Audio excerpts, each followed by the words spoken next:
Hovorí sa, že dôležitá je cesta, nie cieľ. Ale je tomu naozaj tak? Alebo len záleží od uhla pohľadu?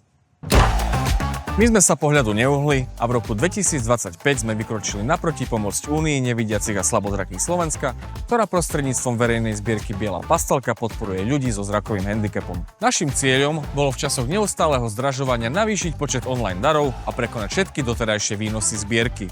Uvedomili sme si, že to, čo my považujeme za samozrejmosť, je pre nevidiacich a slabozrakých výzvou plnou prekážok.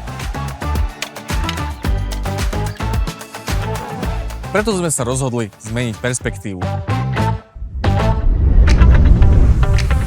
Súcit sme nahradili humorom a namiesto obetí ukázali víťazov. So sloganom Veny nevidí Viči sme premenili každodenné výkony nevidiacich na nevídané športové disciplíny.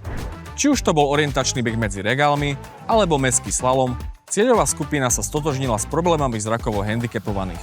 Ideu sme rozvinuli do integrovanej kampane naprieč médiami s reálnymi menami, tvárami a príbehmi nevidiacich, ktorých sme predstavili ako športovcov každodenného života.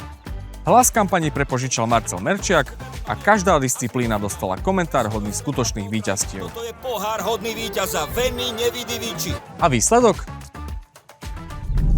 Rekordy sú na to, aby sa prekonávali. Vďaka kampani sa nám oproti doteraz najúspešnejšiemu roku podarilo zvýšiť počet online darov o 25% a celková suma zbierky presiahla 327 000 eur. Najväčšou výhrou však nebol rekord, ale odvaha pozrieť sa na veci inak.